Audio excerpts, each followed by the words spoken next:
24 दिसंबर 1999 काठमांडू से उड़ान भरती एक भारतीय विमान, 176 यात्री, एक सामान्य सफर। लेकिन कुछ ही देर में आसमान में शुरू होने वाला था आतंक का सबसे खौफनाक खेल। ये है इंडियन एयरलाइंस फ्लाइट IC 814 की दिल दहला देने वाली सच्ची घटना, जिसने पूरे भारत को हिलाकर रख दिया। ये फ्लाइट 24 दिसंबर 1999 को काठमांडू, नेपाल से दिल्ली के लिए रवाना हुई थी। इसमें करीब 176 पैसेंजर्स और 15 क्रू मेंबर्स थे, यानी कुल 191 लोग इस विमान में मौजूद थे। काठमांडू से उड़ान भरने के कुछ ही समय बाद फ्लाइट में पैसेंजर्स को खाना सर्व किया जा रहा था। सब कुछ सामान्य लग रहा था। लोग मुस्कुराते हुए अपनी ट्रे खोल रहे थे, कोई बातचीत कर रहा था तो कोई खिड़की से बादलों का नजारा ले रहा था। लेकिन अचानक ही एक ऐसा पल आया जिसने सबके चेहरे का रंग बदल दिया। 4 नकाबपोश लोग अचानक खड़े हो गए। उनके हाथों में हथियार थे और उनकी आंखों में गुस्सा साफ झलक रहा था। उन्होंने चीख कर ऐलान किया, यह फ्लाइट अब हाईजैक हो चुकी है। पैसेंजर्स सन्न रह गए। कोई चीखने लगा, कोई बच्चों को अपनी गोद में कसकर पकड़ने लगा। माहौल पूरी तरह डर और अफरा तफरी में बदल चुका था। हाईजैकर्स बिना वक्त गंवाए सीधे कॉकपिट की ओर बढ़े और कैप्टन देवी शरण और उनकी टीम को गन पॉइंट पर ले लिया। आदेश दिया गया, प्लेन को पश्चिम की दिशा में मोड़ो, इसे पाकिस्तान लेकर जाना है। कैप्टन देवी शरण के पास और कोई विकल्प नहीं था। उन्होंने कंट्रोल घुमाया और जहाज ने दिल्ली पार करने से पहले ही रास्ता बदलकर लाहौर की ओर रुख किया। लेकिन यहाँ एक नई समस्या सामने आई। जब लाहौर के एयर ट्रैफिक कंट्रोल से संपर्क किया गया तो पाकिस्तान की ओर से साफ मना कर दिया गया, आपको लैंडिंग की अनुमति नहीं दी जा सकती। इधर भारत में शाम के 4:40 पर यह खबर फैल चुकी थी कि फ्लाइट हाईजैक हो गई है।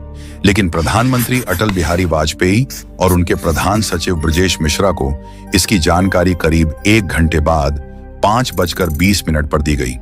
यह देरी आने वाले हालात को और मुश्किल बनाने वाली थी। समय तेजी से निकल रहा था। 6:04 पर इंडियन ATC ने फ्लाइट से संपर्क करने की कोशिश की। कैप्टन देवी शरण ने घबराई हुई आवाज में बताया, हमारे पास फ्यूल कम हो रहा है।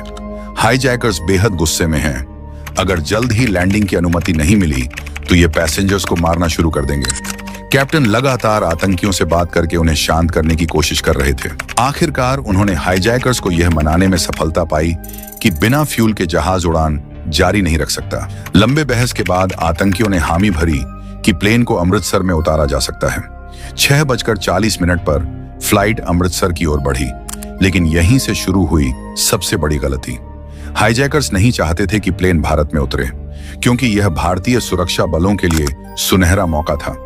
अगर अमृतसर में ऑपरेशन होता तो पैसेंजर्स को बचाया जा सकता था और आतंकियों को वहीं काबू में लिया जा सकता था। लेकिन आगे जो हुआ उसे आज भी भारत की आधुनिक इतिहास की सबसे बड़ी चूक माना जाता है। 7:01 पर फ्लाइट अमृतसर एयरपोर्ट पर उतरती है। कैप्टन देवी शरण तुरंत कहते हैं, हमें फ्यूल चाहिए, तुरंत फ्यूलिंग शुरू की जाए। लेकिन इंडियन अथॉरिटीज की तरफ से निर्णय लेने में देरी होती है। इस बीच प्लेन रनवे पर खड़ा रहता है और हाईजैकर्स और ज्यादा बेचैन होने लगते हैं।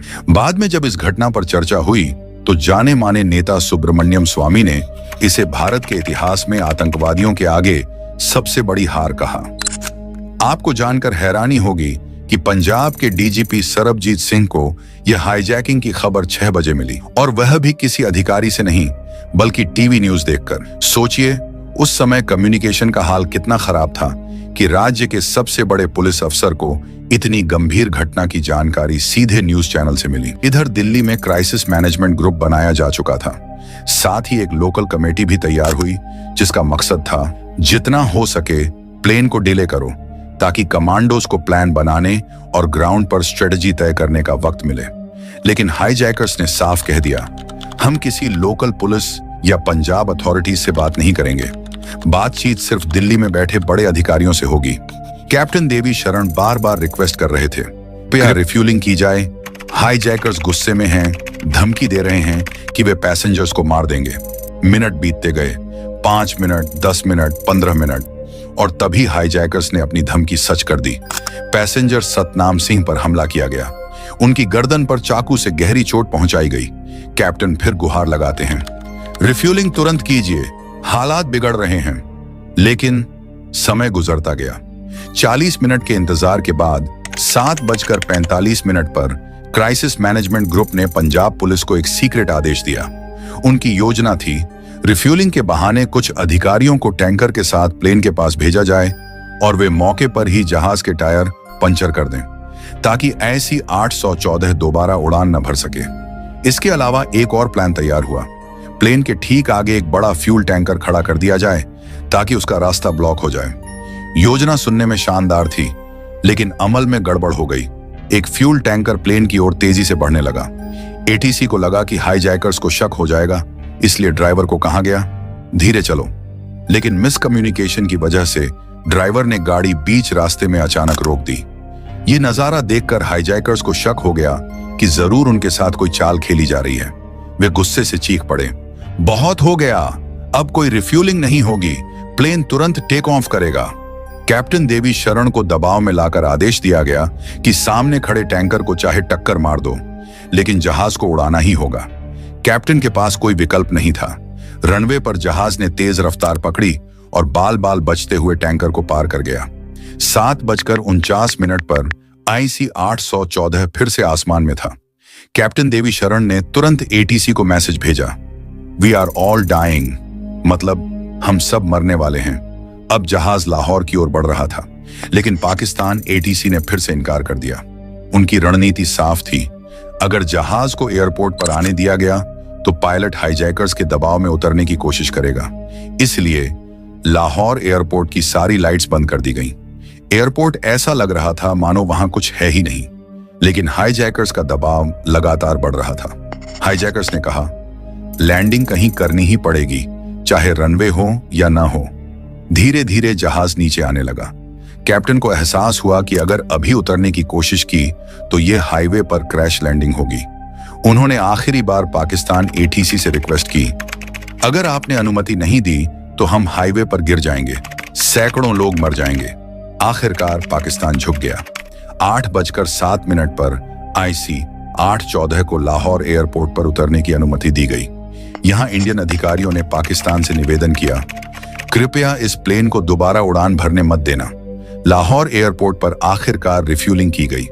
एयरपोर्ट को अंधेरे में डुबो दिया गया और कमांडोज ने चारों ओर से विमान को घेर लिया। हाईजैकर्स बुरी तरह निराश और गुस्से में थे। उनकी मांगों पर कोई ठोस जवाब नहीं आ रहा था। फिर उन्होंने एक और पैसेंजर पर हमला किया, रूपेन कटियाल, जिनकी चोटें इतनी गंभीर थीं कि बाद में उनकी मौत हो गई। यही वह क्षण था जब पाकिस्तान ने भी भारत का साथ दिया। भारतीय हाई कमिश्नर जी पार्थ सारथी को हेलीकॉप्टर से बुलाने का इंतजाम किया गया ताकि वे जल्दी पहुंचकर हाईजैकर्स से बातचीत कर सकें। हाईजैकर्स की मांगें किसी भी सरकार को हिला देने वाली थीं। उन्होंने खुलकर कहा, भारत हमारे 36 आतंकवादियों को जेल से रिहा करे, हमें $200 मिलियन यानी करीब 860 करोड़ रुपए दिए जाएं और साथ ही हरकतुल अंसार के कमांडर सैजाद अफगानी का शव हमें सौंपा जाए। ये डिमांड सुनकर सबके होश उड़ गए, लेकिन असली हैरानी तो आगे हुई। पाकिस्तान को इंडियन हाई कमिश्नर के लिए प्लेन उपलब्ध कराने में करीब 3 घंटे लग गए। जब तक वे एयरपोर्ट पहुंचे, उन्हें खबर मिली कि विमान तो पहले ही उड़ान भर चुका है। अब सवाल ये था, आखिर ये कैसे मुमकिन हो गया? एयरपोर्ट की सारी लाइटें बंद कर दी गई थीं। चारों तरफ कमांडोज ने घेराबंदी कर रखी थी। फिर भी फ्लाइट टेक ऑफ कैसे कर गई? इसका जवाब आज तक साफ नहीं मिल पाया, लेकिन आने वाली घटनाओं से कुछ सुराग जरूर जुड़ते हैं। फ्लाइट का रुख पहले लाहौर से ओमान की ओर किया गया, लेकिन वहां भी उतरने की अनुमति नहीं मिली। घंटों की खींचतान के बाद विमान रात करीब 3 बजे दुबई के अल मिन्हाद एयरबेस पर उतरा। यहां हाईजैकर्स और अधिकारियों के बीच कड़े नेगोशिएशन हुए और आखिरकार 26 यात्रियों को छोड़ने का फैसला हुआ। इसके बाद इंडियन एयरलाइंस का एक विशेष विमान दुबई भेजा गया। छोड़े गए यात्रियों को सुरक्षित भारत लाने के लिए उस फ्लाइट में उस समय के civil aviation minister Sharad Yadav भी मौजूद थे। वे खुद यात्रियों के साथ लौटे ताकि उनका मनोबल बढ़ाया जा सके। भारत लौटने के बाद इन यात्रियों ने जो बयान दिए वे बेहद अहम थे। उन्होंने बताया कि हाईजैकर्स ने महिलाओं और पुरुषों को अलग अलग बैठाया था और सभी की आंखों पर काले कपड़े बांध दिए थे। विमान में कुल 5 अपहरणकर्ता मौजूद थे जो आपस में कोड नेम्स से बातचीत करते थे। उनमें से सबसे बड़े को चीफ कहा जाता था, जबकि बाकी 4 के नाम थे बर्गर, भोला, डॉक्टर और शंकर। लेकिन ये सब महज फर्जी पहचान थी। बाद में सामने आया कि उनके असली नाम थे शाहिद अख्तर सैयद, इब्राहिम अख्तर, सनी अहमद काजी, जहूर मिस्त्री और शाकिर। इनमें से अधिकतर का ताल्लुक पाकिस्तान से था। उधर विमान में कैद लोगों की हालत लगातार बिगड़ती जा रही थी। खाना पानी लगभग खत्म हो चुका था, टॉयलेट्स की स्थिति बेहद खराब थी और यात्री मानसिक व शारीरिक तौर पर टूटने लगे थे। इन्हीं हालातों में विमान ने एक बार फिर उड़ान भरी और इस बार मंजिल थी अफगानिस्तान। 26 दिसंबर सुबह 8 बजे विमान कांधार इंटरनेशनल एयरपोर्ट पर उतरा।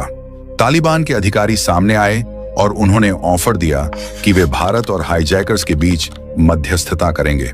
लेकिन दिक्कत यह थी कि उस समय अफगानिस्तान में तालिबान की सरकार थी, जिसे भारत ने मान्यता ही नहीं दी थी। इसके बावजूद मजबूरी में भारत ने अपने इस्लामाबाद हाई कमिश्नर के एक अधिकारी को कांधार भेजा ताकि बातचीत आगे बढ़ सके। यहीं से शुरू हुई असली परीक्षा। हाईजैकर्स और यात्रियों के बीच हर पल का संघर्ष जारी रहा। सोचिए, इतनी भयावह स्थिति में भी लोग अगले 6 दिनों तक उसी विमान में बंद रहे। भूख, प्यास, ठंड और मौत का डर उनके हर पल के साथी बन गए। भारत से भेजी गई टीम में अजीत डोभाल भी शामिल थे। बाद में उन्होंने खुद बताया, कांधार में हाईजैकर्स को आईएसआई का पूरा सपोर्ट मिल रहा था। उन्हें भरोसा दिया गया था कि वे किसी भी हाल में बचकर निकल जाएंगे। कांधार एयरपोर्ट पर हाईजैकर्स ने साफ साफ कहा, जब तक हमारी मांगें पूरी नहीं होंगी, कोई यात्री जिंदा बाहर नहीं जाएगा। भारत सरकार के सामने अब सबसे कठिन चुनौती थी। 170 से ज्यादा निर्दोष यात्रियों की जान। हर पल का दबाव बढ़ रहा था।